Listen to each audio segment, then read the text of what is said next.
नमस्कार शेतकरी मित्रांनो. कोणत्याही पिकाची लागवड केल्यानंतर जे फळभाज्या किंवा भाजीपाला वर्गातील जे आपण पीक लागवड करतो त्यामध्ये 2 आळवण्या महत्त्वाच्या आहेत.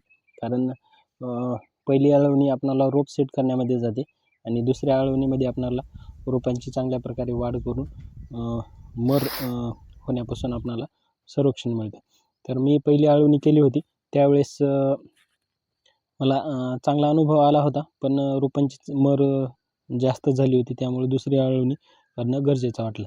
त्यासाठी मी 3 औषधं एकत्र केलेले आहेत. पहिले एक बुरशीनाशक, दुसरं एक आहे टॉनिक आणि तिसरं जे एक आहे ते रोगप्रतिकारशक्ती वाढवण्यासाठी न्यूट्रीहबचं फॉस्फाईट एल. आता या 3 औषधाचं जे मुख्य कारण आहे ते बुरशी रोखण्याचं आणि रोपांची मर थांबवण्याचं. पहिलं जे आहे ते रोको हे एक बुरशीनाशक आहे अंतर्प्रवाही.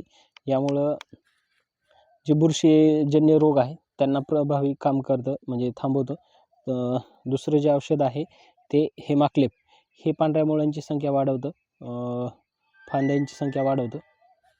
त्याचबरोबर जे जमिनीमध्ये पाणी धरून ठेवण्याची क्षमता आहे हे यामुळे वाढते आणि पिकांना संरक्षण भेटतं. आता तिसरं जे आहे ते हे न्यूट्रीहबचं फॉस्फाईट एल. यामुळं जे पिकामध्ये रोग प्रतिकारशक्ती वाढवण्याचं काम करतं. यामुळं मला चांगल्या प्रकारे फायदा झालेला आहे.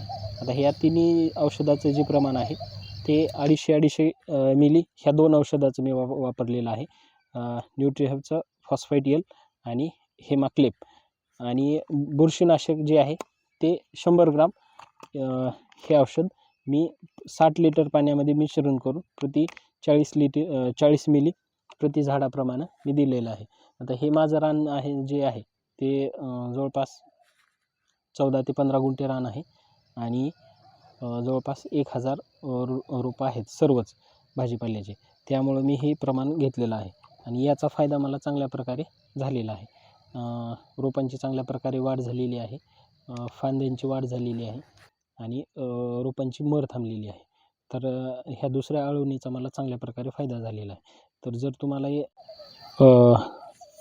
दुसऱ्या आळवणीमध्ये हे औषधं मी वापरलेले आहेत आणि याचा मला चांगल्या प्रकारे फायदा झालेला आहे. जर व्हिडिओ आवडला तर लाईक करा, शेअर करा आणि सबस्क्राईब करा. धन्यवाद.